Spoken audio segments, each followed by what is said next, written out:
Hello again. Something which a lot of people find irritating is the way in which many advertisements in the Western world, not just in Britain and the United States, but also in Australia and Canada, for example, seem to feature almost every conceivable type of family other than ones which are purely white. Since Britain consists overwhelmingly of such families, it is at first sight difficult to see why supermarkets and banks adopt such a policy. Surely they must know, for instance, that between 80 and 85% of people in the United Kingdom are of white European ancestry. Why are people of this heritage so seldom seen? And when they are, why are they so often shown as having mixed race partners or children? One explanation, which I've seen advanced on the internet, is that this is part of a vast conspiracy, the aim of which is to transform the character of Europe and North America by flooding the two continents with Africans and Asians, who will, because they have a higher birth rate, replace white people after a few generations. This supposed plan is sometimes said to be the invention of a man of Japanese-Austrian ancestry called Richard Coudenhoffer Kalergi.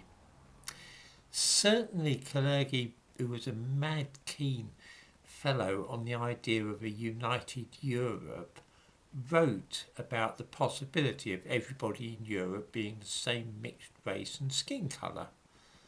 But I have my doubts as to how practical it would be to engineer such a project without it becoming generally known. Some versions of the story involve Jews, such as the Rothschilds, supposedly being the mastermind behind the thing.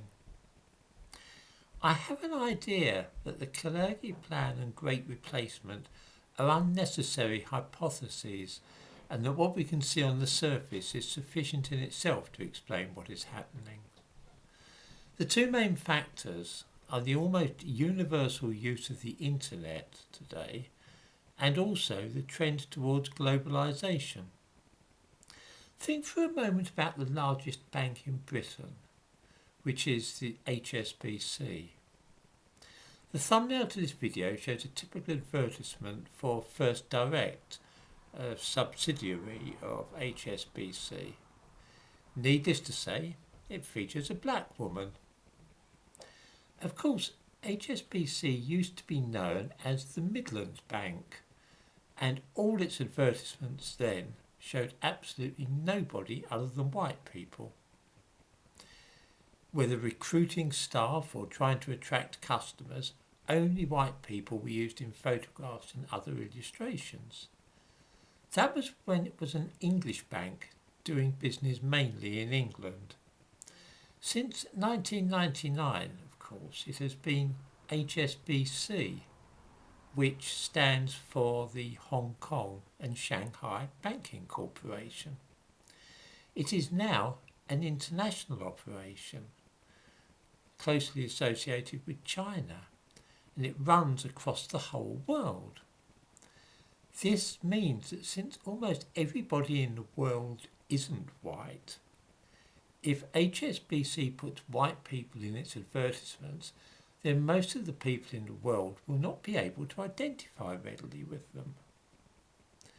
This is a problem if you're trying to lure customers in South America, Africa, Asia, or almost anywhere else in the world. Still, you might say, what is to stop HSBC just using white models for the advertisements which they produce in Britain?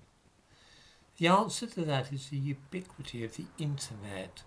When somebody anywhere in Hong Kong, Lagos or Rio de Janeiro Googles HSBC, all the images from various advertising campaigns come up.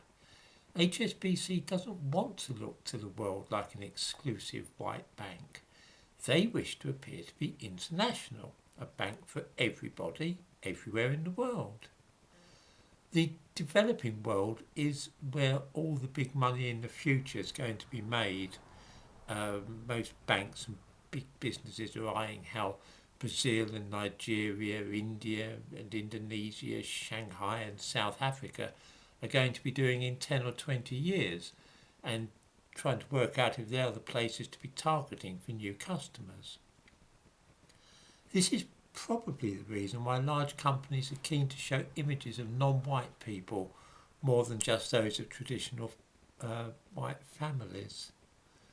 The markets in Britain are not going to be expanding exponentially in the coming years in the way that they are in other non-white parts of the world. In short, the Great Replacement and the Kalergi Plan may play a part in the reason why we seldom see white people in advertisements in Britain these days, but I don't personally think that we need to rope in conspiracy theories about Jews and sinister European political philosophers to explain what we're seeing.